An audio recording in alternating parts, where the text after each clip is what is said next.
90% کسایی که از چت جی پی تی استفاده میکنن دارن اشتباه میکنن، چون با چت جی پی تی شما فقط مثل یه گوگل خوشگل‌تر رفتار میکنن، در حالی که چت جی پی تی یه سری کارایی میتونه انجام بده که زندگی تو زیر و رو کنه.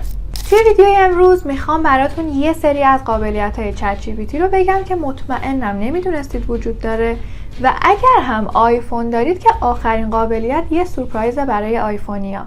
بعد از این ویدیو چت جی پی تی از یک ابزار جدید تبدیل میشه به دست راستتون. قبل از اینکه ویدیو رو شروع کنیم یادتون نره که حتما ویدیو رو لایک کنید. با این کار خیلی از من حمایت میکنید و واقعا خیلی بهم انرژی میدید. بریم سراغ ویدیو. خب چت جی پی تی رو که باز میکنید این صفحه براتون میاد دیگه. من روی گوشی هم دارم نشون میدم چون میدونم خیلیا با گوشی راحت ترن، ولی همه اینا رو روی لپتاپ و آیپد و هر کار دیگه هر جای دیگه هم بخواید میتونید انجام بدید. به نظرم روی لپتاپ خیلی اتفاقا راحت ترم هست. ولی حالا صفحه چت جی پی تی رو که باز کردید این دوتا خطی که اینجا هست رو میزنید. اینجا یه آپشنی داره به اسم جی پی تیز. اینو که بزنید وارد یک دنیای جدیدی از کارهایی که میتونید با چت جی پی تی بکنید میشید. حالا من با اینا کاری ندارم. اینجا میاید سرچ رو میزنید و سرچ میکنید کنوا. من قبلا کنوا رو حالا سرچ کردم اینجا آورده.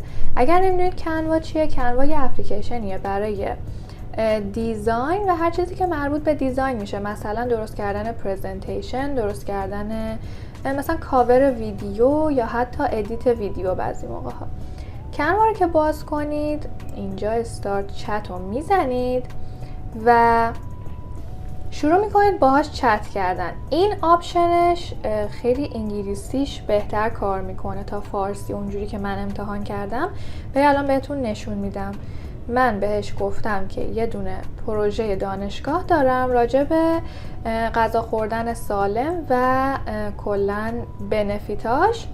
برای من یه دونه پرزنتیشن 5 صفحه‌ای درست کن با همین موضوعی که بهت گفتم. اینو براش میفرستم و یه ذره بهش زمان میدم که شروع کنه درست کردن پرزنتیشنم. یعنی دیگه اصلا تقریبا لازم نیست هیچ وقتی روی درست کردن اینجور چیزا بذارید، مخصوصا کسایی که دانشجو هستن خیلی این چیزا به دردشون میخوره. خب همونجوری که میبینید 4 تا آپشن برای من آورد و هر کدوم از اینا رو که باز کنید همونجوری که میبینید یه دونه پرزنتیشن کامل روی این موضوعیه که من گفتم. و من یه آپشن دیگرم باز میکنم که ببینیم با تمای مختلف. بعد دیگه شما خودتون میتونید ادیتش هم بکنید، میتونید بهش متن بدید که اون متن رو استفاده کنه برای پرزنتیشنتون، یا میتونید کلا اون قالب رو بردارید. اگر میخواید فارسی استفاده کنید به نظرم اینجوری بهتره. قالب رو بردارید و بعد مطالب فارسی رو جایگذاری کنید، چون خیلی روی فارسی همونجوری که گفتم خیلی خوب کار نمیکنه. اگه یه سری چت شخصی با چت جی پی تی دارید یا اینکه نمیخواید اطلاعات چتتون ذخیره بشه، کافیه که از تمپرری چت استفاده کنید. خب برای این کار فقط کافیه این علامت چتی که حالت نقطه چینه رو بزنید و از اینجا شروع کنید چت کردن. شما دیگه هر چتی رو که اینجا انجام بدید ذخیره نمیشه و از اطلاعاتتون هم استفاده نمیشه. همونجوری که میبینید من اینجا چت میکنم و بعد توی هیستوری اینجا توی تاریخچه چت هم هیچ اثری از این چتی که دارم انجام میدم نیستش. اگرم یهویی اتفاقی دستتون خورد و این فعال شد دوباره روی خودش بزنید و میاد بیرون از اون صفحه. ولی بازم اگر خواستید از هیچ کدوم از اطلاعاتتون استفاده نشه بیاید توی این قسمت رو بزنید روی اسمتون و بیاید توی دیتا کنترلز و اینو تیکش رو خاموش کنید که دیگه از هیچ کدوم از اطلاعاتتون استفاده نشه.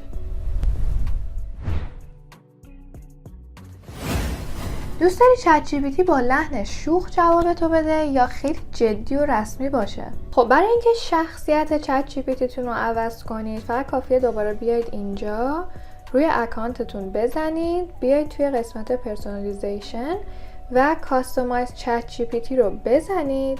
اینجا میتونید برای خودتون اسم انتخاب کنید. من مثلا انتخاب کردم علی که الان به شما نشون بدم. میتونید شغلتون رو بهش بگید و اینجا قسمتی که من راجع بهش صحبت میکنم به اسم پرسونالیتی که اگر روش بزنید براتون 5 تا پرسونالیتی مختلف میاره که شما هر کدوم که دلتون بخواد میتونید انتخاب کنید. من چون خیلی دوست دارم با من مهربون و خیلی مثل دوستم باشه به خاطر همین گذاشتمش روی در واقع شنونده که خیلی با فکر و ساپورتیو مثلا جوابمو میده.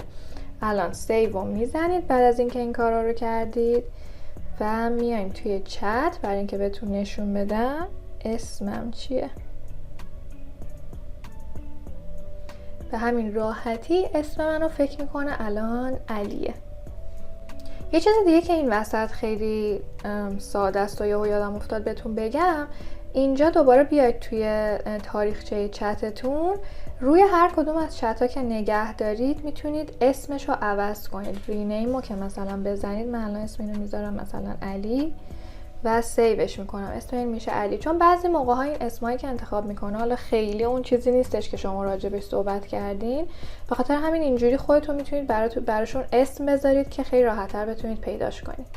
توی نسخه پولی چت جی پی تی یه گزینه هست به اسم پراجکت که شما از اونجا میتونید چتاتون رو دسته‌بندی کنید، فولدر بندی کنید که مثلا چتایی که راجع به سفر بوده توی یه قسمت باشه، چتایی که راجع به درس خوندن بوده توی یه قسمت باشه و خب این قابلیت رو روی نسخه رایگانش ندارید. وقتی دارید با چت جی پی تی صحبت میکنید میتونید مدل های مختلفی تعیین کنید که جوابی که میخواید رو بهتون بده. مثلا این به اضافه اینجا رو که بزنید اینجا نوشته think longer، یعنی شما وقتی ازش یه سوالی میپرسید کامل فکر میکنه و بعد جواب میده، همینطوری روی هوا چیزی نمیگه. دیپ ریسرچش که مشخصه برای اینه که بره کامل قشنگ یه سرچ خیلی عمیقی بکنه و بعد جوابتون رو بده. وب سرچش هم که اگر فعال کنید میره کلا اینترنت رو براتون سرچ میکنه. من دیپ ریسرچش رو اگر بخوام بهتون نشون بدم، مثلا فرض کنید من میخوام بگم بهترین ماشینی که با 1 میلیارد میشه در ایران خرید چیه؟ مدل ماشین فرقی نمیکنه. اینو براش میفرستم و شروع میکنه. اول جدای اینکه حالا ازم سوال میپرسه من میگم فرقی نداره و الان ریسرچش رو کلاً شروع میکنه و بعد تیکه تیکه بهتون میگه که داره چی کار انجام میده. دیتیلز رو که بزنید اینجا همه کارهایی که داره میکنه و به چیزایی که داره فکر میکنه رو براتون لیست میکنه. حتی این سمت حالا الان چیزی پیدا نکرده ولی خب سورس های مختلفم براتون مینویسه. یعنی اگر حالا من یک سوال خیلی معمولی پرسیدم ولی شما اگر راجع به یه چیز خیلی مهمتری میخواید یه ریسرچی انجام بدید، خیلی راحت چت جی پی تی براتون این کار رو انجام میده. مثلا این ریسرچی که من همون راجع به ماشین ازش پرسیدم و یه ذره قبلتر انجام دادم قبل از اینکه بهتون بخوام چیزی رو نشون بدم و خب خیلی جلوتر رفته و میبینید همونجوری داره هی منابع مختلف و میگرده و سرچ میکنه. 15 تا سورس مختلفم پیدا کرده که اینجا لیست کرده. دیپ ریسرچ یا همون تحقیق خیلی عمقی که بهتون نشون دادم انجام میده برای پلنای رایگان 5 تا دونه تحقیق در ماه و طبق گفته خودش تحقیقاتش هم اونقدر عمیق نیست، در صورتی که توی نسخه پولیش که $20 اگر اشتباه نکنم $20 آمریکا در ماهه، شما 250 تا تحقیق دارید که تحقیقاتش خیلی هم گسترده است و خیلی هم عمیقه. یعنی اگر کسی هستید که واقعا احتیاج به این تحقیقات داره، به نظرم شما باید نسخه پولی چت جی پی تی رو داشته باشید. ولی خب برای استفاده روزانه و استفاده عادی مثلا یک کسی مثل من که خیلی تحقیقات خیلی عمیقی لازم نداره انجام بده، همون 5 تا دونه در ماه به نظرم کافیه. خب توی این قسمتی که تایپ میکنید سمت راست 2 تا علامت میبینید. یکیش علامت میکروفونه و اون یکی یه بیلبیلک دیگه است. علامت میکروفون رو که وقتی بزنید شما در واقع صحبت میکنید و چت جی پی تی براتون تایپش میکنه، یعنی در واقع صحبتتون دوباره تایپی ادامه پیدا میکنه. و موقعی که مثلا حال ندارید تایپ کنید خیلی آپشن خوبیه. ولی این سمت راستی رو که بزنید میتونید با چت جی پی تی صحبت کنید. سلام، چطوری؟ من خیلی دوست دارم انگلیسیمو پیشرفته تر کنم. میشه لطفاً با هم دیگه صحبت کنیم که ببینی انگلیسی من در چه سطحیه کلاً؟ حتما با کمال میل، خوشحالم که کمکت کنم. هر زمان که آماده بودی میتونیم به انگلیسی صحبت کنیم و من هم کمکت میکنم تا پیشرفت کنیم. اوکی، من آماده‌ام. Great, let's get started. We can talk about anything you like. How about you tell me a little bit about your day so far in English? اوکی، خب وایسا من هول شدم و نمیدونم الان باید چی بگم. 2 hours later. به همین راحتی شما میتونید از چت جی پی تی خیلی استفاده های زیادی بکنید. مثلا اگر امتحان زبان خاصی دارید یا دوست دارید یه زبان جدیدی رو حتی یاد بگیرید، چت جی پی تی خیلی میتونه بهتون کمک کنه. یا حتی فرض کنید شما یه اینترویو کاری دارید، مصاحبه کاری دارید و میخواید تمرین کنید، حتی توی اینجور موضوع ها هم چت جی پی تی میتونه واقعا بهتون کمک کنه. و برسیم به قابلیت مخصوص اپلیا که اگر آیفون 15 پرو یا جدیدتر دارید این قابلیت برای خودتونه.